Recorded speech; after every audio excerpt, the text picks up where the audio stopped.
Oxford Bookworms, Stage 2. Robinson Crusoe by Daniel Defoe. Retold by Diane Mowat. Published and copyright Oxford University Press, 1994. Chapter 1. My First Sea Journey. Before I begin my story, I would like to tell you a little about myself.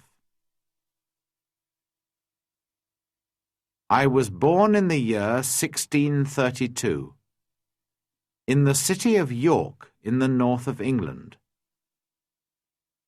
My father was German, but he came to live and work in England. Soon after that, he married my mother, who was English. Her family name was Robinson.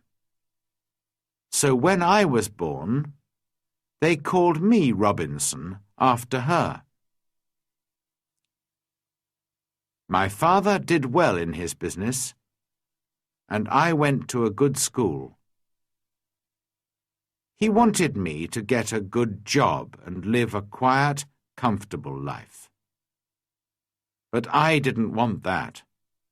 I wanted adventure and an exciting life. I want to be a sailor and go to sea, I told my mother and father. They were very unhappy about this. Please don't go, my father said. You won't be happy, you know. Sailors have a difficult and dangerous life. And because I loved him, and he was unhappy, I tried to forget about the sea. But I couldn't forget. And about a year later, I saw a friend in town.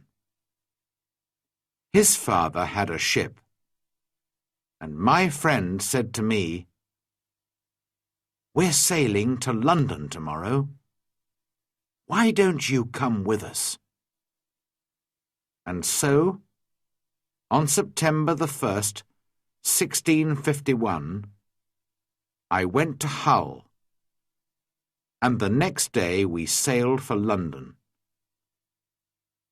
But a few days later, there was a strong wind.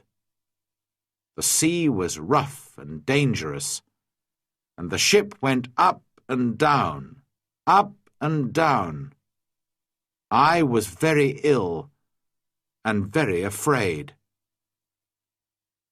"Oh, I don't want to die," I cried. "I want to live. If I live, I'll go home and never go to sea again." The next day, the wind dropped, and the sea was quiet and beautiful again. "Well, Bob," my friend laughed, "how do you feel now? The wind wasn't too bad." "What?" I cried. "It was a terrible storm." "Oh, that wasn't a storm," my friend answered. "Just a little wind. Forget it. Come and have a drink." After a few drinks with my friend, I felt better. I forgot about the danger and decided not to go home. I didn't want my friends and family to laugh at me. I stayed in London for some time, but I still wanted to go to sea. So, when the captain of a ship asked me to go with him to Guinea in Africa, I agreed. And so I went to sea for the second time. It was a good ship, and everything went well at first, but I was very ill again. Then, when we were near the Canary Islands, a Turkish pirate ship came after us. They were famous thieves of the sea at that time. There was a long, hard fight, but when it finished, we and the ship were prisoners. The Turkish captain and his men took us to Salih in Morocco. They wanted to sell us as slaves in the markets there. But in the end, the Turkish captain decided to keep me for himself and took me home with him. This was a sudden and terrible change in my life. I was now a slave, and this Turkish captain was my master.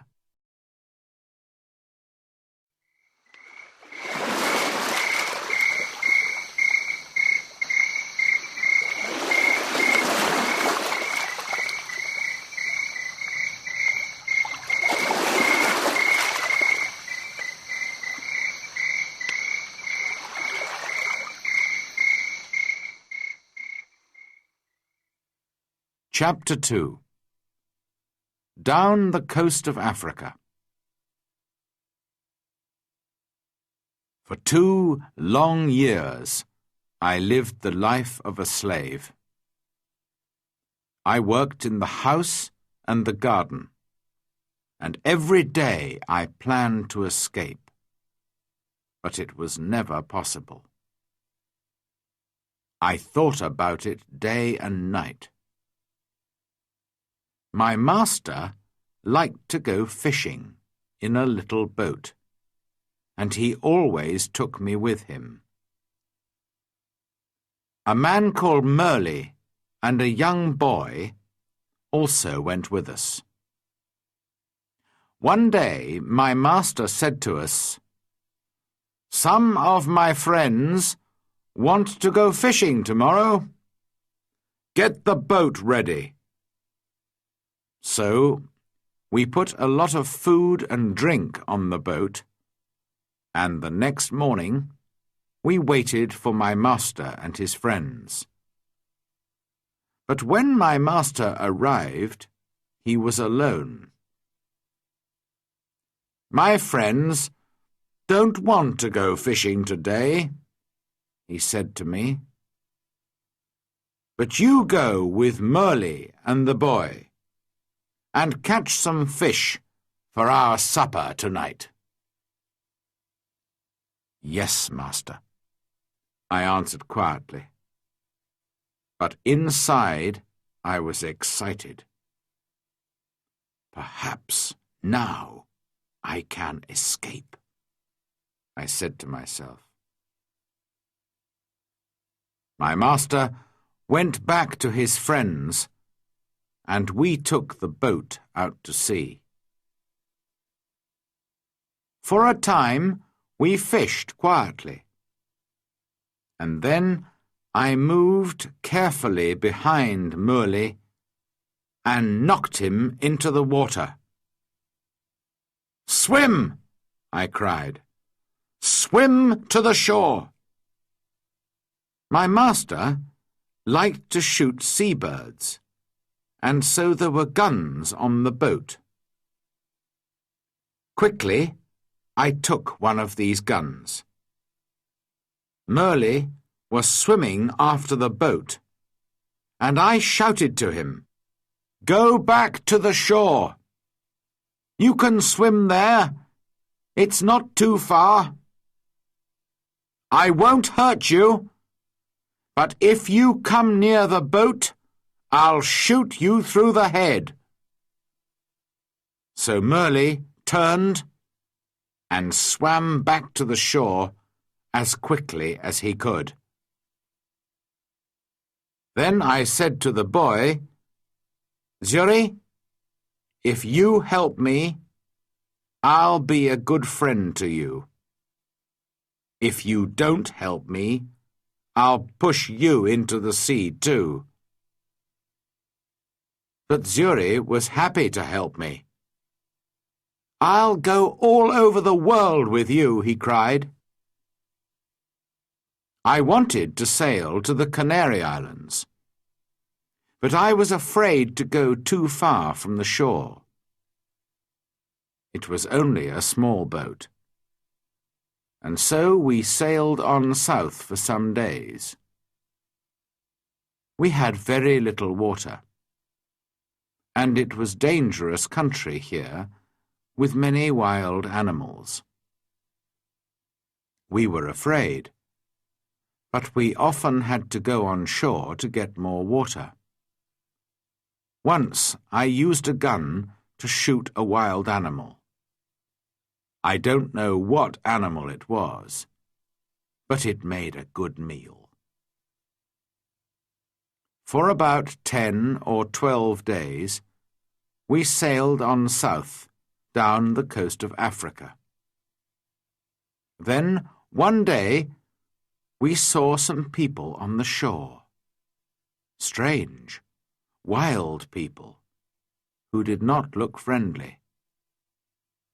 By now, we had very little food, and we really needed help. We were afraid, but we had to go on shore.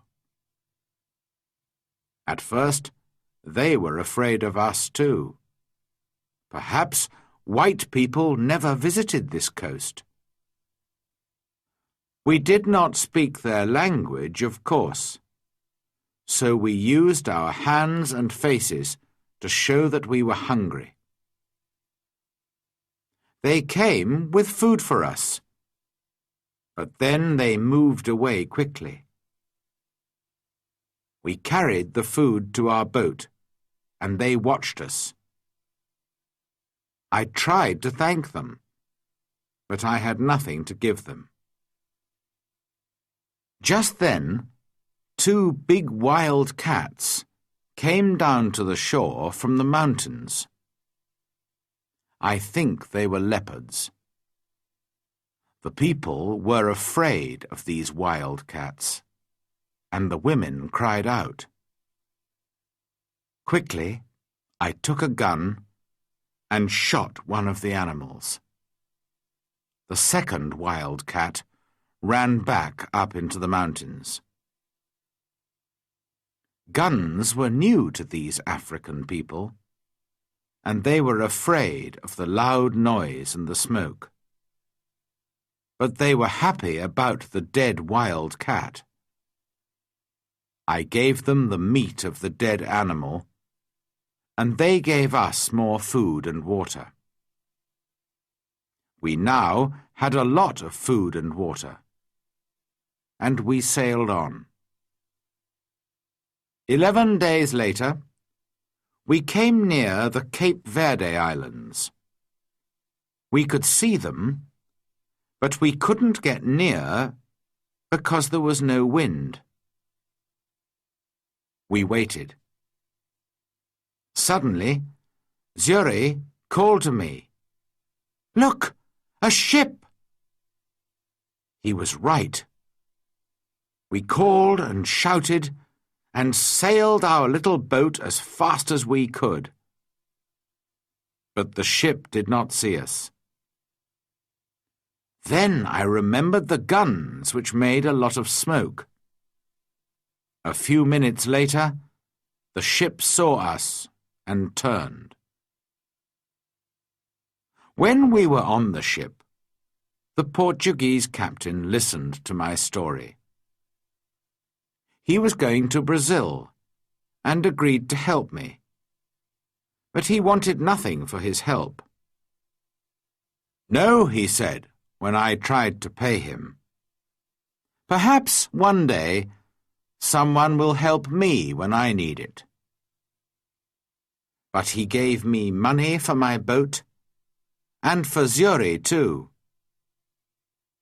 At first, I did not want to sell Zuri as a slave, after all our dangerous adventures together. But Zuri was happy to go to the captain. And the captain was a good man. "In 10 years' time," he said, "Zuri can go free."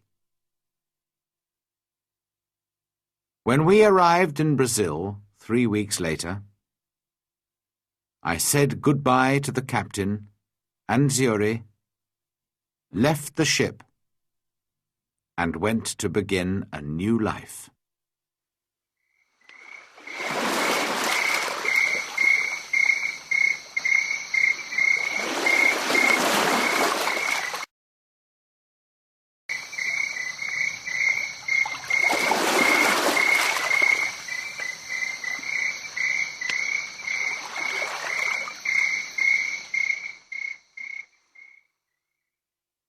Chapter 3. The Storm and the Shipwreck. I stayed in Brazil and worked hard for some years. By then I was rich, but also bored. One day, some friends came to me and said, "We're going to Africa to do business. Why don't you come with us? We'll all be rich after this journey." How stupid I was. I had an easy, comfortable life in Brazil, but of course I agreed. And so, in 1659, I went to sea again. At first, all went well. But then there was a terrible storm. For 12 days the wind and the rain didn't stop. We lost 3 men in the sea, and soon the ship had holes in its sides. "We're all going to die this time," I said to myself. Then one morning, one of the sailors saw land. But the next minute, our ship hit some sand just under the sea. The ship could not move, and we were really in danger now. The sea was trying to break the ship into pieces, and we had very little time.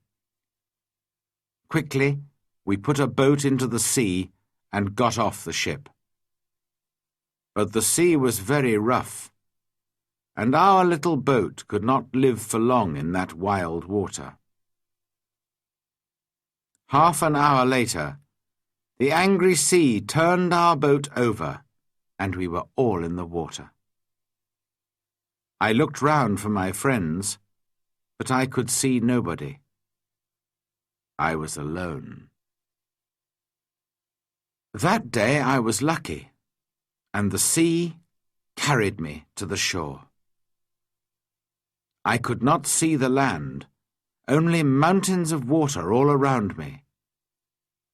Then, suddenly, I felt the ground under my feet. Another mountain of water came, pushed me up the beach, and I fell on the wet sand.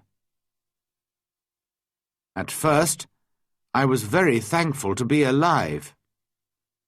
Slowly, I got to my feet and went higher up the shore. From there, I looked out to sea. I could see our ship, but it was wrecked, and there was nobody near it. There was nobody in the water. All my friends were dead. I was alive, but in a strange, wild country, with no food, no water, and no gun. It was dark now, and I was tired. I was afraid to sleep on the shore. Perhaps there were wild animals there.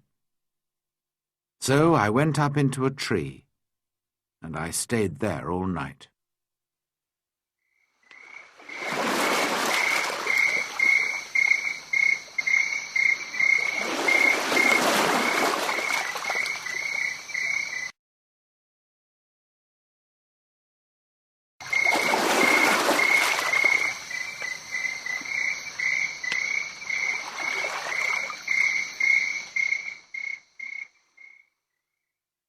Chapter 4. A New Life on an Island. When day came, the sea was quiet again. I looked for our ship, and to my surprise, it was still there, and still in one piece. "I think I can swim to it," I said to myself. So I walked down to the sea, and before long I was at the ship and was swimming round it. But how could I get onto it? In the end, I got in through a hole in the side, but it wasn't easy. There was a lot of water in the ship, but the sand under the sea was still holding the ship in one place. The back of the ship was high out of the water, and I was very thankful for this because all the ship's food was there. I was very hungry, so I began to eat something at once. Then I decided to take some of it back to the shore with me. But how could I get it there? I looked around the ship, and after a few minutes, I found some long pieces of wood. I tied them together with rope. Then I got the things that I wanted from the ship. There was a big box of food, rice and salted meat and hard ship's bread.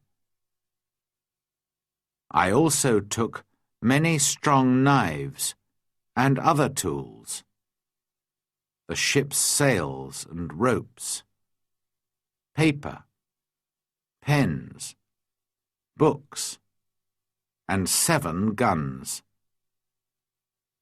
Now I needed a little sail from the ship, and then I was ready.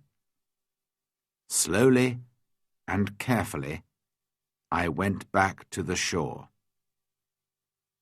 It was difficult to stop my things from falling into the sea, but in the end, I got everything onto the shore. Now I needed somewhere to keep my things. There were some hills around me, so I decided to build myself a little house on one of them. I walked to the top of the highest hill and looked down. I was very unhappy, because I saw then that I was on an island. There were 2 smaller islands a few miles away, and after that, only the sea. Just the sea, for mile after mile after mile. After a time, I found a little cave in the side of a hill. In front of it, there was a good place to make a home. So I used the ship's sails, rope, and pieces of wood. And after a lot of hard work, I had a very fine tent. The cave at the back of my tent was a good place to keep my food, and so I called it my kitchen. That night, I went to sleep in my new home. The next day, I thought about the possible dangers on the island. Were there wild animals? And perhaps wild people, too, on my island? I didn't know, but I was very afraid. So I decided to build a very strong fence. I cut down young trees and put them in the ground, in a half circle around the front of my tent. I used many of the ship's ropes too. And in the end, my fence was as strong as a stone wall. Nobody could get over it, through it, or round it. Making tents and building fences is hard work. I needed many tools to help me. So I decided to go back to the ship again and get some more things. I went back 12 times, but soon after my 12th visit, there was another terrible storm. The next morning, when I looked out to sea, there was no ship. When I saw that, I was very unhappy. Why am I alive? And why are all my friends dead? I asked myself. What will happen to me now, alone on this island without friends? How can I ever escape from it? Then I told myself that I was lucky. Lucky to be alive. Lucky to have food and tools. Lucky to be young and strong. But I knew that my island was somewhere off the coast of South America. Ships did not often come down this coast, and I said to myself, I'm going to be on this island for a long time. So, on a long piece of wood, I cut these words. I came here on the 30th of September, 1659. After that, I decided to make a cut for each day.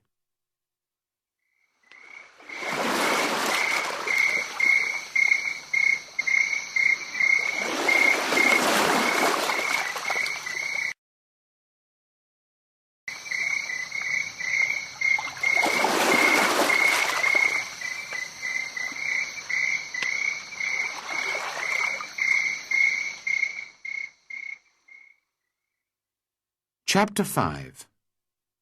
Learning to live alone.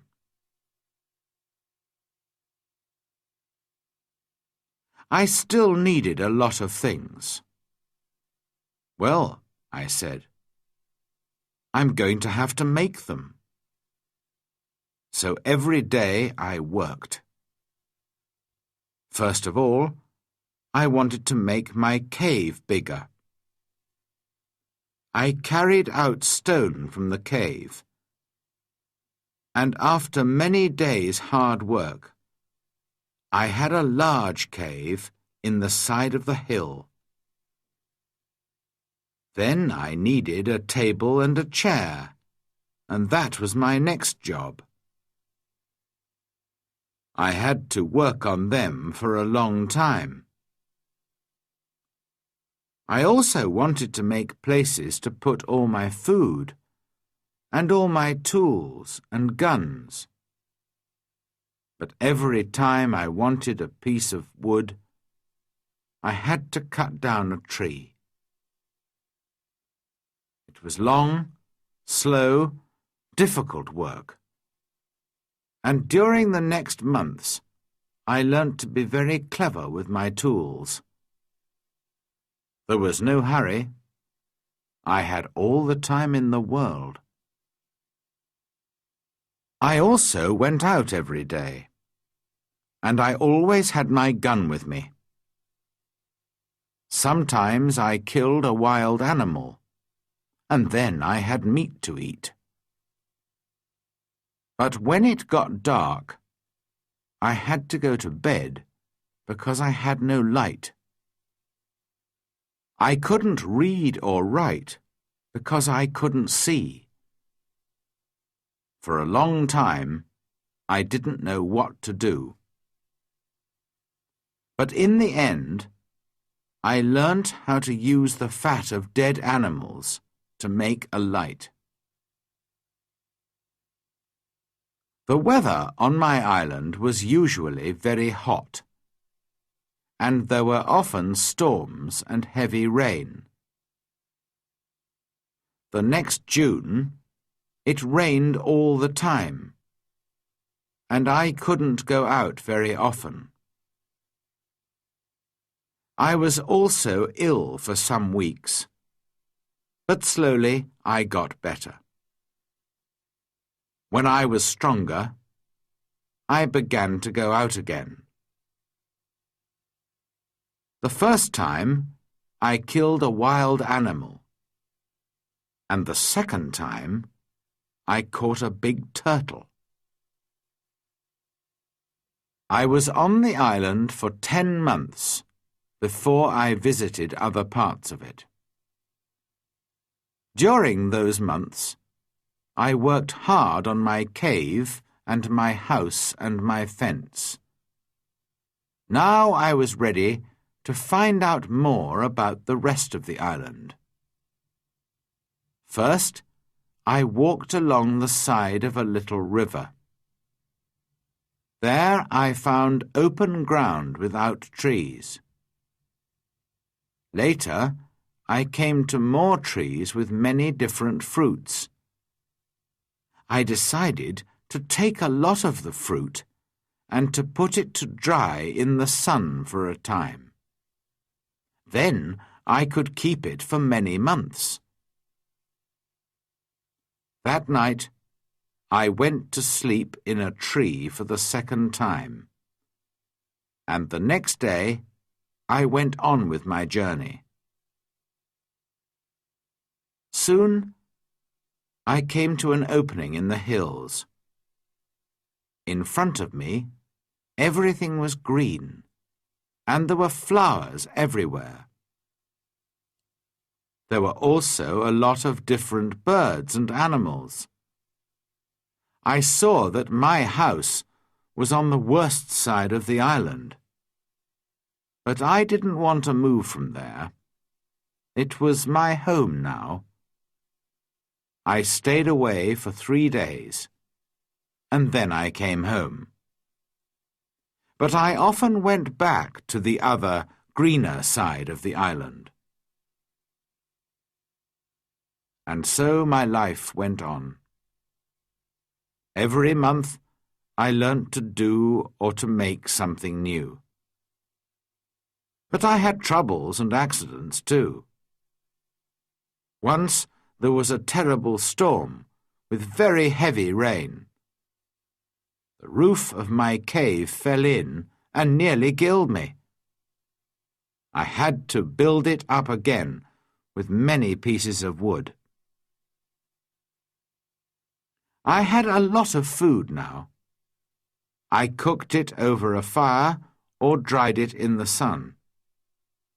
So I always had meat during the rainy months when I could not go out with a gun. I learnt to make pots to keep my food in. But I wanted very much to make a harder, stronger pot, a pot that would not break in a fire. I tried many times, but I could not do it. Then one day I was lucky. I made some new pots and put them in a very hot fire. They changed colour, but did not break. I left them there for many hours, and when they were cold again, I found that they were hard and strong. That night I was very happy. I had hot water for the first time on the island. By then, I also had my own bread. That was luck too. One day I found a little bag. We used it on the ship to keep the chickens' food in. There was still some of the food in the bag, and I dropped some of it onto the ground. A month later, I saw something bright green there. and after 6 months, I had a very small field of corn. I was very excited. Perhaps now I could make my own bread. It was easy to say, but not so easy to do. It is a lot of work to make bread from corn. Many people eat bread, but how many people can take corn from a field and make bread out of it without help? I had to learn, and to make many new things, and it was a year before I cooked and ate my first bread. During all this time, I never stopped thinking about escape. When I travelled across to the other side of the island, I could see the other islands, and I said to myself, perhaps I can get there with a boat. Perhaps I can get back to England one day. So I decided to make myself a boat. I cut down a big tree and then began to make a long hole in it. It was hard work.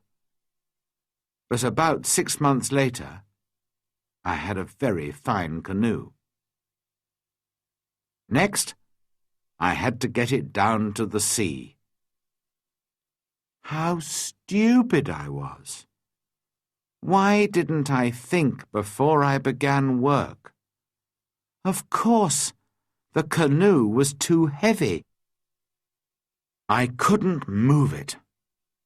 I pulled and pushed and tried everything, but it didn't move. I was very unhappy for a long time after that. That happened in my 4th year on the island. In my 6th year, I did make myself a smaller canoe, but I did not try to escape in it. The boat was too small for a long journey, and I did not want to die at sea. The island was my home now, not my prison, and I was just happy to be alive. A year or 2 later, I made myself a second canoe on the other side of the island. I also built myself a second house there, and so I had 2 homes. My life was still busy from morning to night. There were always things to do or to make. I learnt to make new clothes for myself from the skins of dead animals. They looked very strange, it is true, but they kept me dry in the rain. I kept food and tools at both my houses, and also wild goats. There were many goats on the island, and I made fields with high fences to keep them in. They learnt to take food from me, and soon I had goat's milk to drink every day. I also worked hard in my cornfields, and so many years went by.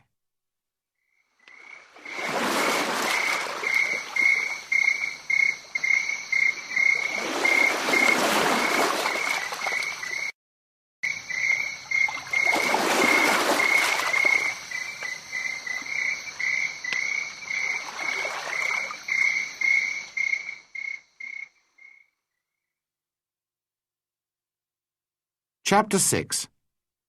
A Footprint. Then, one year, something strange and terrible happened. I often walked along the shore, and one day I saw something in the sand.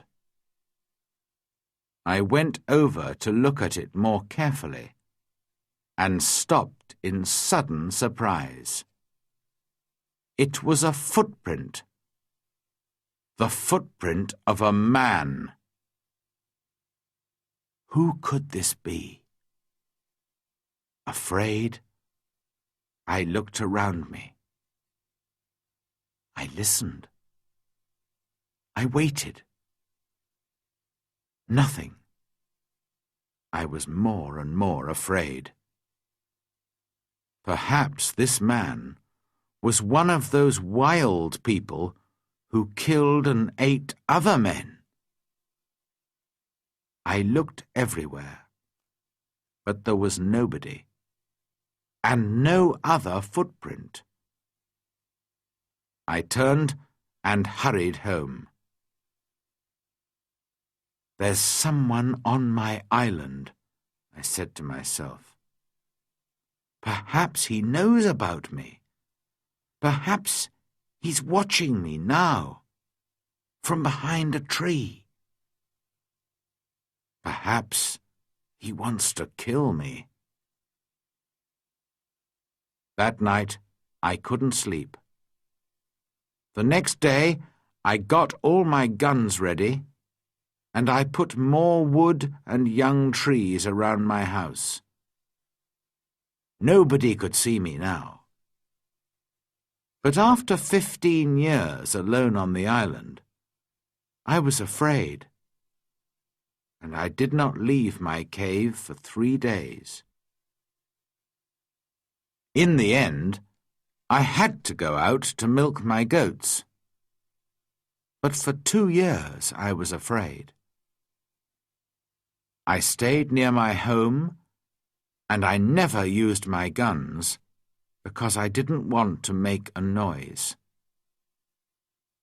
I could not forget the footprint, but I saw and heard nothing more.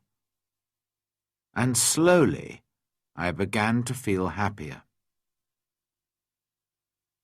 One day, a year later, I was over on the west side of the island.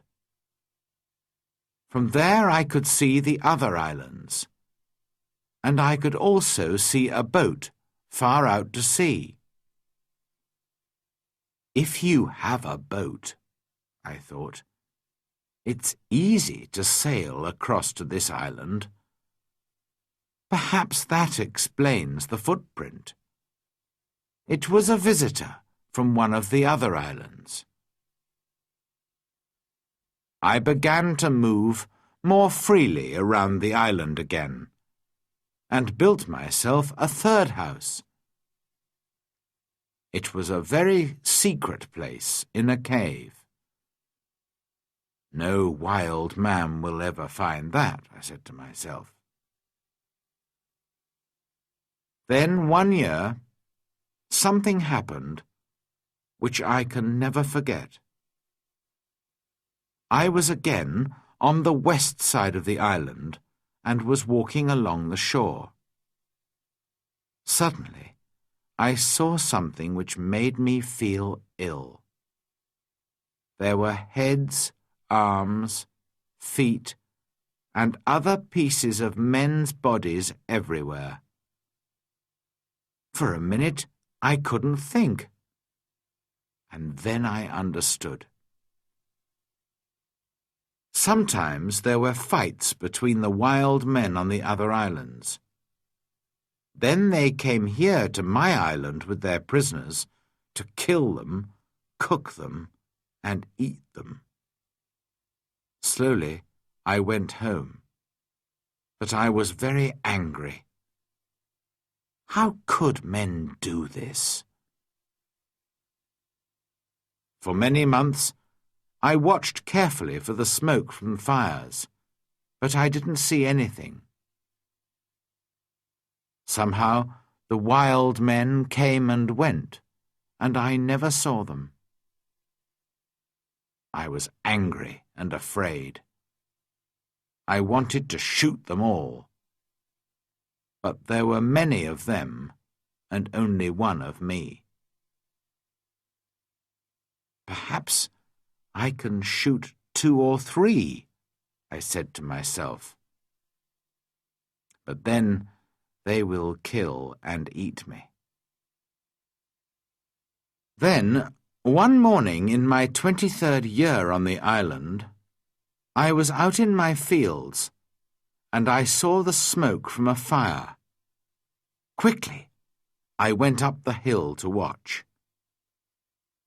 There were 9 men around the fire, and they were cooking their terrible food. Then these wild men danced round the fire, singing and shouting. This went on for about 2 hours, and then they got into their boats and sailed away. I went down to the shore and saw the blood of the dead men on the sand. The next time they come, I'm going to kill them, I said angrily.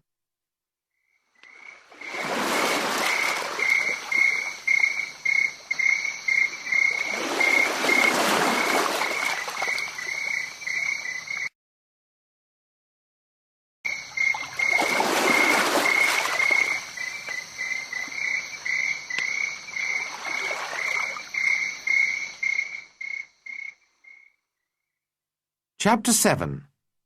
Man Friday.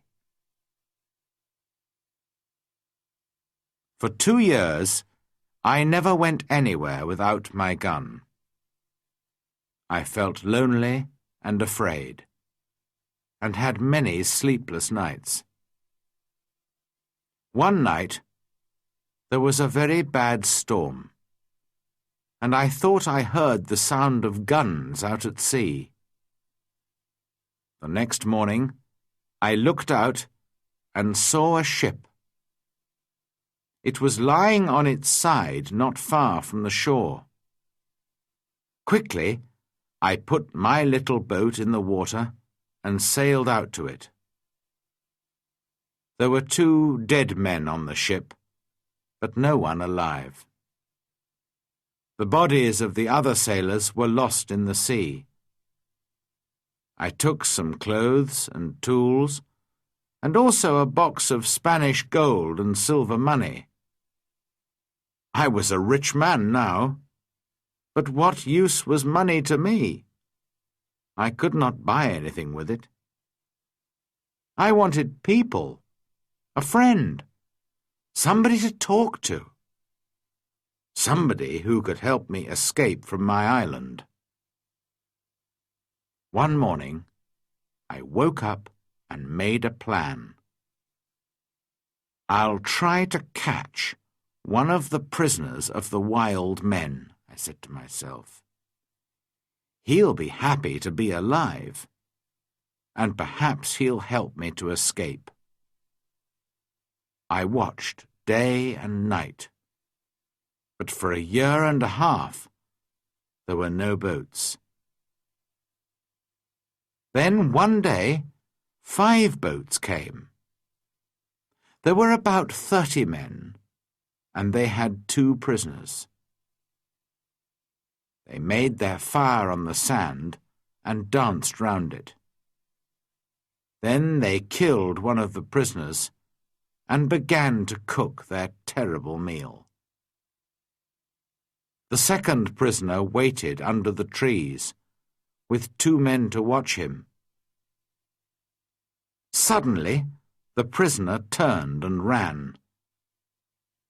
The 2 men ran after him, but the other wild men were busy round the fire and did not see what was happening.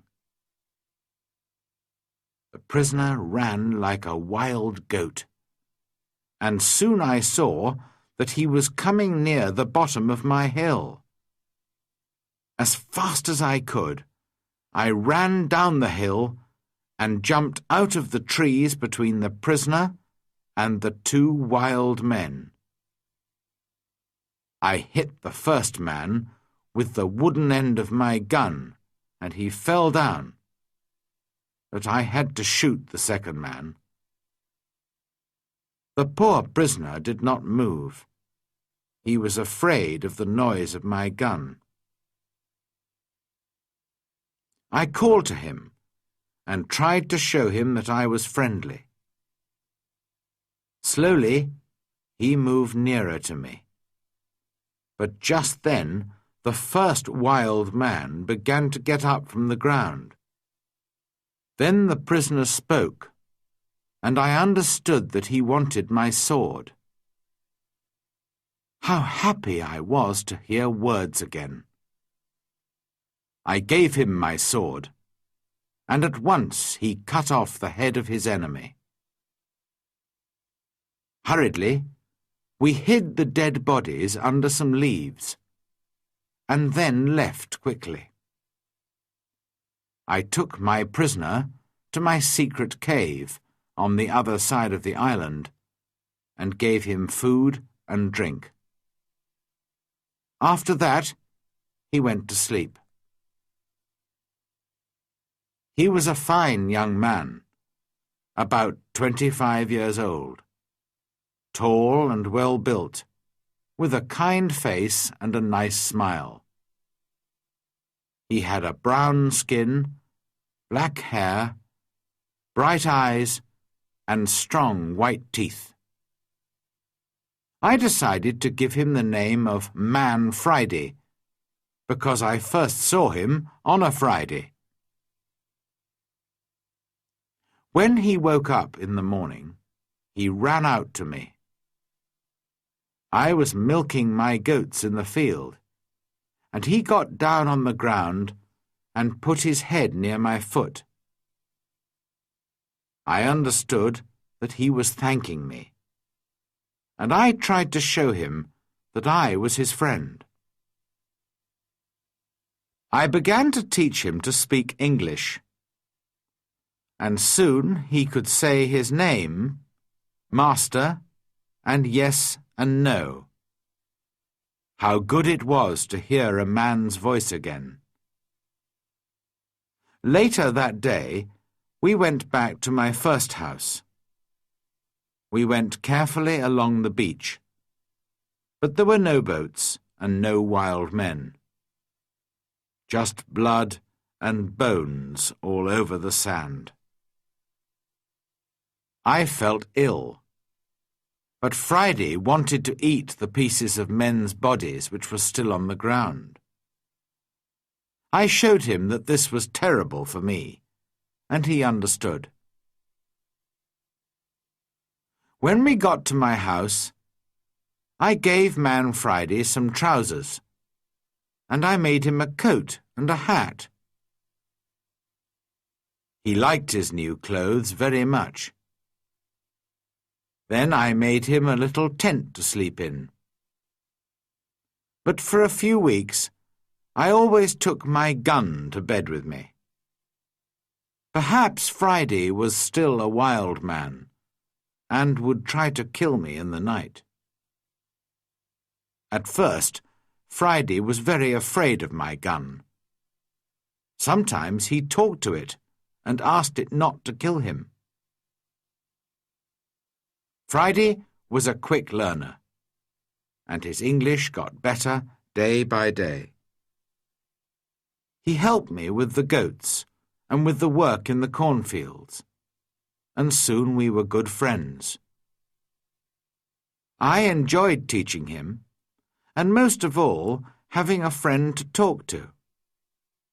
This was the happiest of all my years on the island. Friday and I lived together happily for 3 years. I told him the story of my adventures and about life in England, and he told me about his country and his people. One day we were at the top of the highest hill on the island, and we were looking out to sea. It was a very clear day, and we could see a long way. Suddenly, Friday began to jump up and down, very excited. "What's the matter?" I said. "Look, Master, look!" Friday cried. "I can see my country. Look over there." I looked, and there to the northwest, between the sea and the sky, was a long, thin piece of land. I learnt later that it was the island of Trinidad, and that my island was in the mouth of the river Orinoco on the north coast of South America. I began to think again about escape. Perhaps Friday wanted to go home too. Perhaps together we could get to his country. But what then? Would Friday still be my friend? Or would his people kill me and eat me? I took Friday to the other side of the island and showed him my big canoe. It still lay under the trees. It was very old now, and there were holes in the wood. "Could a boat like this sail to your country, Friday?" I asked him. "Oh, yes," he answered. "A boat like this can carry a lot of food and drink." "Then we'll make another canoe like it, and you can go home in it," I said. But Friday looked very unhappy. "Why are you angry with me?" he asked. "What have I done? Why do you want to send me home?" "But I thought you wanted to go home," I said. "Yes, but you must come with me. Kill me if you want, but don't send me away from you." Then I saw that Friday was a true friend, and so I agreed to go with him. We began work on the canoe at once. Friday chose the tree himself. He understood wood better than I did, and we cut it down. We worked hard, and in a month the boat was finished. 2 weeks later, it was in the sea, and we began to get ready for our long journey.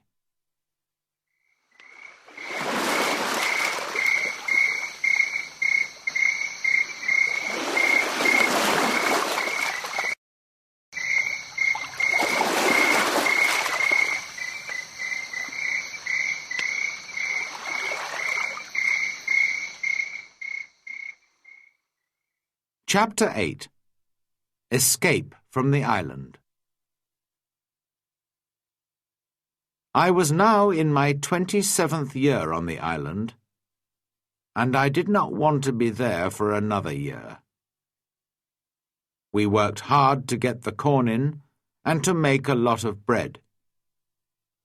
We had dried fruit and salted meat, and big pots to keep water in. One evening, Friday went out to look for a turtle for meat and eggs.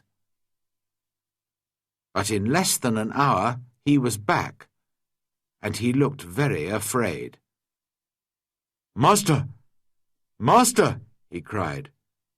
"There's a great ship near the island, and men are coming to the shore in a boat." I jumped up and ran with him down to the shore. To my great surprise, I saw that it was an English ship. But why was it here? English ships never came this way. Perhaps they were pirates. "Don't let them see you, Friday," I called. "We'll hide in the trees and watch." There were 11 men in the boat, but 3 of them were prisoners. Their arms were tied with rope, but their legs were free and they could walk. The other sailors pushed the 3 prisoners up the beach, laughing and shouting and hitting them. Then some of them sat down on the sand and began to drink.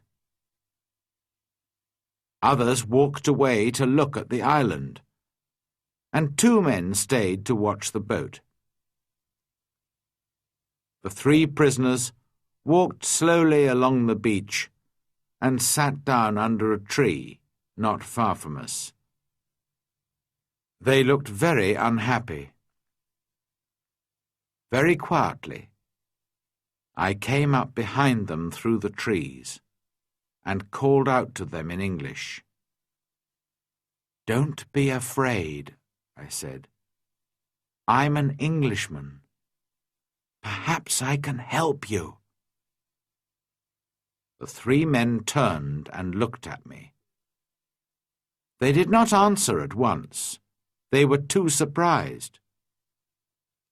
Perhaps they thought I was a wild man myself, in my strange homemade clothes of animal skins, and with my long hair and beard.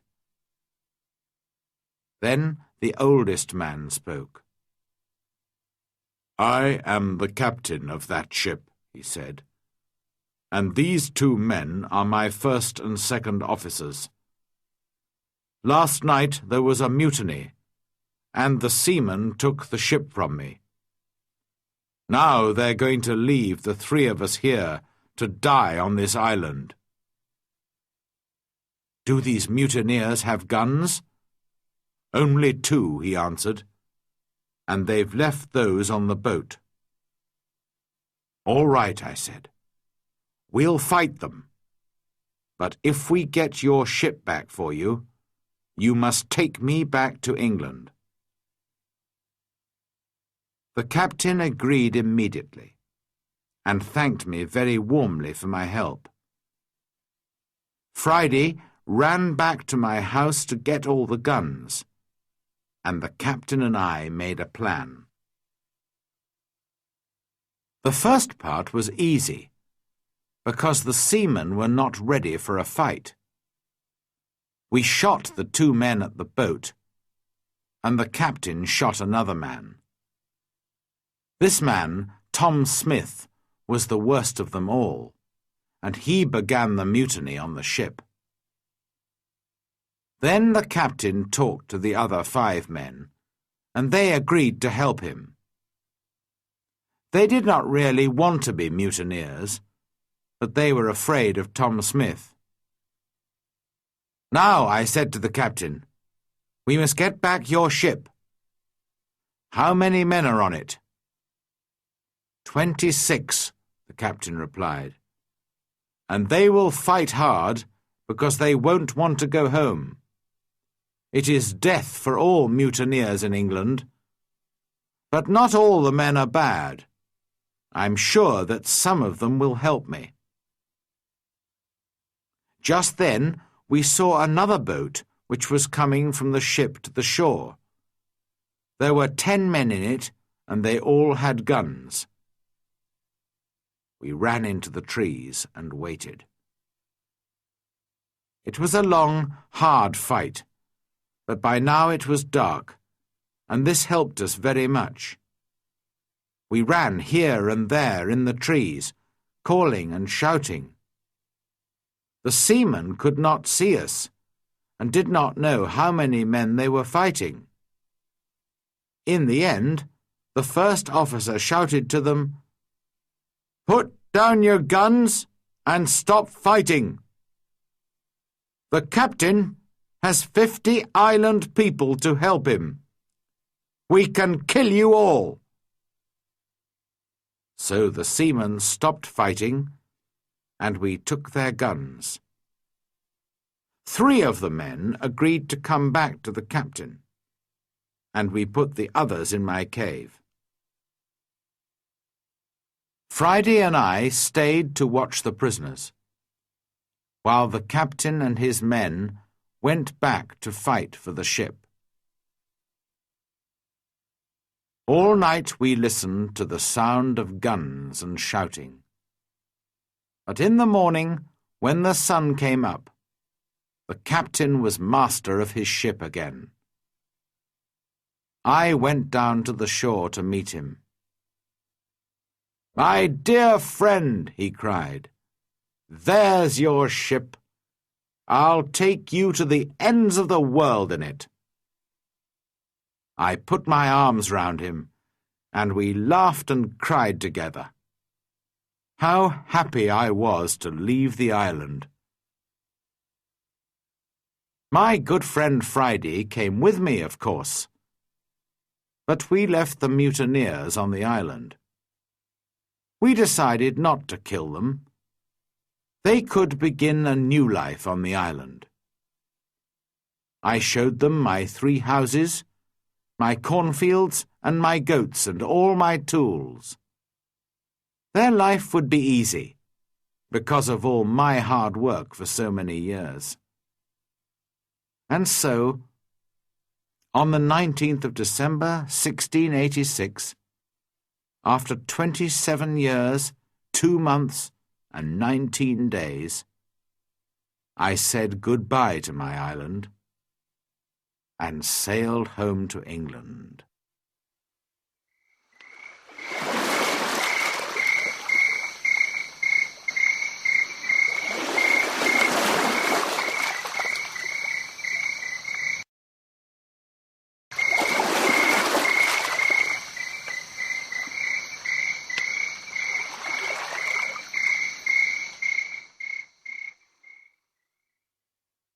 Chapter 9. Home in England. When I came back to England, I felt like a stranger in the country. Many things were different, and not many people remembered me. I went home to York, but my father and mother were dead, and also my 2 brothers. I did find the 2 sons of one of my brothers. They were happy to learn that I was alive, and I was pleased to find some family. After some months, I decided to go down to Lisbon in Portugal. I had friends there who could help me to sell my land in Brazil, and I needed the money. Friday came with me. He was always a good and true friend to me. In Lisbon, I found the Portuguese captain, who took me in his ship to Brazil all those years ago. It was good to see him again, and he helped me with my business. Soon I was ready to go home again, by land. No more adventures and dangers by sea for me. It was a long, hard journey. We had to cross the mountains between Spain and France in winter, and the snow was deep. Poor Friday was very afraid of the snow. In his country it was always hot, and he did not like cold weather. Back in England, I found a house and began to live a quiet life. My 2 nephews came to live with me. The younger one wanted to be a sailor, and so I found him a place on a ship. After a while I married and had 3 children, 2 sons and a daughter. Then my wife died, and my nephew, who was now the captain of a ship, came home to see me. He knew that I did not really like a quiet life. "I have a fine ship, Uncle," he said. "I'm going out to the East Indies, India, Malaya, the Philippines. Why don't you come with me?" And so, in 1694, I went to sea again, and had many more adventures. Perhaps, one day, I'll write another book about them.